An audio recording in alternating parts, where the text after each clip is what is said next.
অসময়ে ডোরবেলটা বেজে ওঠায় বেশ চমকেই উঠেছিল নন্দিনী। আসলে এইরকম সময় কেউ তো বড় একটা আসে না। একলা ঝামেলাহীন সংসারে তার একমাত্র প্রিয় অভ্যাস বই পড়া, তাই তাতেই ব্যাঘাত ঘটতে একটু ভ্রু কুঁচকেই যায় তার। আসছি, আসছি, সুরটা যেন একটু চড়ে যায়।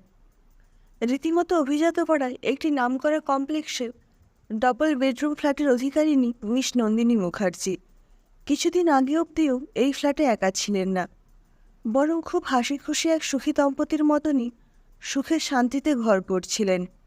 যাতে বিঘ্ন ঘটে মাস কয়েক আগে। দরজা খুলতেই কপালের বলিরেখা ছোট হয়ে আসে তার।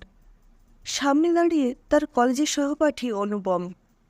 অবাক হওয়ার পালা নন্দিনীর। একই তো ছুটির দিন, তাই বেলা ৩টে। এতদিন পরে দেখা, প্রথম কিছুক্ষণ ঘড়ি কাটি না তার। একটু ধাতস্থ হয়ে, এই আমি সামনে কাকে দেখছি? তুই তো সেই একই রকম আছিস রে। হাসে অনুপম। আর তুই বেশ ভালোই মুটিয়েছিস। তারপর বেশ রাগী স্বরেই বলল, দেখা কি করে পাবি শুনি?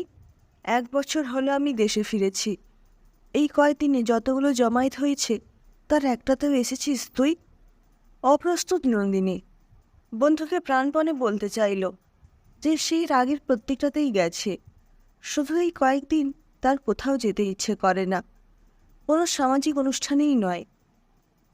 নন্দিনীর মনের ভাব কতকটা বুঝতে পেরেই পরিবেশ হালকা করতে চাইল অনুপম।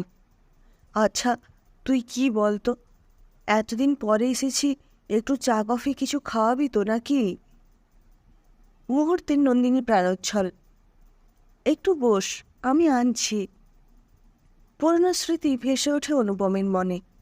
সেই সুন্দর দিনগুলো, আড্ডায়, গানে, হুল্লোড়ে, ভালো ছবি, খেলাধুলো নিয়ে মেতে থাকতো তারা। কেমন চোখের পলকে কেটে যেত দিনগুলো, টেরই পাওয়া যেত না। অনুপম একই বিষয়ে নন্দিনীর ১ বছরের সিনিয়র। আড্ডা দিতে দিতে কখন বন্ধু হয়ে গেছে। নন্দিনীর গানের গলা ছিল খুব ভালো। প্রত্যেক কম্পিটিশনে তার প্রথম পুরস্কার ছিল বাঁধা ধরা, তাই বন্ধুদের আসরে তার ভক্তের অভাব হতো না। তার মধ্যে অনুপমও ছিল অবশ্যই একজন।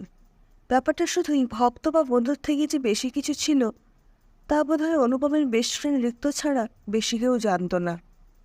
নিজের মধ্যে হারিয়ে গিয়েছিল অনুপম সেই চিরনতুন দিনগুলোর সজীবতার মধ্যে। নন্দিনীর ডাকে ফিরে আসে।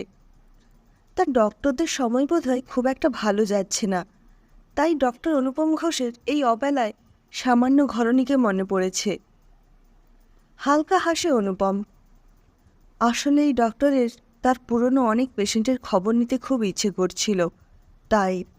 কি আর করবে সে? মিস নন্দিনী তো আর নিজে থেকে কাউকে ধরা দিতে চান না। খানিকক্ষণ সব কেমন চুপচাপ। তবে একটা উদ্দেশ্য আছে বলতে পারিস। পরের রবিবার, মানে ১৮ তারিখ, আমরা সকলে একটা আউটিংয়ের প্ল্যান করেছি সাউথ সিটিতে। এইবারে আর তোমায় ছাড়ার কোনো প্রশ্নই ওঠে না। বলেই কতকটা নন্দিনীর মনের ভাব বোঝার চেষ্টা করে অনুপম। যেমনটা আশা করেছিল অন্তত, অন্য বন্ধুদের মুখে যা শুনেছে, সেই রকম কোনো রিয়াকশনই দেখতে পেল না তার চোখে মুখে। একটু নিশ্চিন্ত হলো। সেই কারণেই আজ তার এখানে আগমন। আরও অনেকক্ষণ খুব হই হই আড্ডার পরে অনুপম বিদায় নিল। তার আগে অবশ্য নন্দিনীকে মোটামুটি প্রমিস করিয়ে নিল আগামী রবিবার সে তাকে দুপুর ৩টেয় পিক আপ করবে। একটু আপত্তি করেছিল নন্দিনী বিদঘুটের সময় বলে, কিন্তু তা বেশিক্ষণ ধোপে টেকেনি। মাঝের কয়েকটা দিন নন্দিনীর বেশ ব্যস্ততার মধ্য দিয়েই কাটল। মায়ের শরীরটা ভালো নেই, তাই কয়েকদিন ওখানে গিয়ে থাকলো। এতদিন ব্যাংকের কাজগুলো করতে পারেনি, সেইগুলো বলল। প্রায় রোজই দিনে একবার অন্তত অনুপমের সাথে কথা হতো। নন্দিনীর স্বামী আর্য চলে যাওয়ার পর এই প্রথম মরুভূমিতে ওই শিশের মতো কিছু পেল নন্দিনী। সব মন খারাপ চিন্তা সব কিছুর মধ্যে অনুপমের ফোন ছিল তাজা হাওয়ার মতো। সেই সব দিনের সজীব হাওয়া চনমনে ভাব যেন নন্দিনীর মধ্যে নতুন প্রাণ সঞ্চার করতে লাগলো। অবশেষে সেই দিন চলে এলো কাছে। আবার সেই ছোটবেলার বন্ধুদের সাথে নন্দিনীর কতদিন পর দেখা হওয়ার কথা। সকাল থেকেই তার মনটা ছিল ফুরফুরে। তাড়াতাড়ি লাঞ্চ করে নেয়। ঠিক 3টেই কলিং বেল অনুপমের উপস্থিতি জানান দেয়। আর নিজের অজান্তেই নন্দিনীর মন খুশিতে ভরে ওঠে। দরজা খুলতেই, বাম্বা, তুই রেডি? বাঁচালি। আমি তো ভাবলাম ম্যাডামের সাজুগুজুর জন্য ঘণ্টাখানেক অপেক্ষা করতে হবে। হাসল নন্দিনী। ভাটনা বকে চল তো, দেরি হয়ে যাবে। কতদিন পরে সকলকে দেখব। সাউথ সিটির গেটে পৌঁছে সবকটা চেনামুখী প্রায় দেখতে পেল নন্দিনী। হাত নেড়ে কাছে যেতেই সকলে হৈ হৈ করে উঠল। তার সবথেকে প্রিয় বান্ধবী রঞ্জনা দৌড়ে এসে জড়িয়ে ধরল। সকলে একজোট হয়ে উপরে ফুটকোটে এসে বসল। কত কথা যে ভাষা পেতে লাগলো, কত না বলা সূর্যে গান হয়ে উঠল। হাসি ঠাট্টায় মেতে উঠল সবাই। নন্দিনী আগেরগুলোয় না থাকার জন্য বকা খেলো একটু, যদিও কারণটা কারোরই অজানা ছিল না। চিরঞ্জিত বরাবরই আমোদে প্রকৃতির, সেই পুরো আড্ডা জমিয়ে দিল। এত হাসি ঠাট্টার মধ্যেও ডক্টর ঘোষ যে মাঝে মধ্যে তাকেই দেখছেন, তা কিন্তু নন্দিনীর নজর এড়ায়নি। আড্ডা শেষ হতে হতে রাত 10টা বাজল। অনুপম আগেই বলেছিল নন্দিনীকে ড্রপ করে দেবে। ফেরার পথে গাড়িতে নন্দিনী একটু চুপচাপই ছিল। রাতে স্নিগ্ধ রূপ গাড়ির ভেতর থেকে অনুভব করছিল। দিনটা খুব সুন্দর কেটেছে। এমনই যদি প্রত্যেকটা দিন কাটত বেশ হতো। তবে মনের কষ্ট হতাশা কিছুটা ভুলতে পেরে অনেকটা হালকা লাগে নন্দিনীর।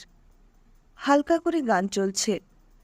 নন্দিনীর খুব প্রিয় একটা রবীন্দ্রসঙ্গীত, সখী ভাবনা কাহারে বলে। অনেক ভাবনার মধ্যে রঞ্জনার একটা কথাই নন্দিনীর খুব বেশি করে কানে বাজছিল। নন্দু, আলো যদি আসতে না দিস, জানলা যদি সবসময় বন্ধ করে রাখিস, তাহলে যে জীবনটা আরও কঠিন করে তুলবি রে। তার চেয়ে যেমন জীবন তোকে নিয়ে যাচ্ছে সেই রকমই চল না। অজান্তেই 2 ফোঁটা জল গড়িয়ে পড়ল নন্দিনীর 2 চোখ বেয়ে। হঠাৎ নিজের হাতের উপর একটা হাতের স্পর্শ অনুভব করল নন্দিনী। তাকাতে পারল না। চোখের জল গোপন করতে বাইরে দাঁড়িয়ে থাকলো জোর করে। শুধু খুব চেনা কণ্ঠস্বর ভেসে এলো কানে। আমি আছি পাগলি সবসময়, তোর পাশে, তোর সাথে। তাকিয়ে দেখলেই খুঁজে পাবি। নন্দিনীর তখন তার প্রিয় গানটির সাথে গলা মিলিয়ে গাইতে ইচ্ছে হলো।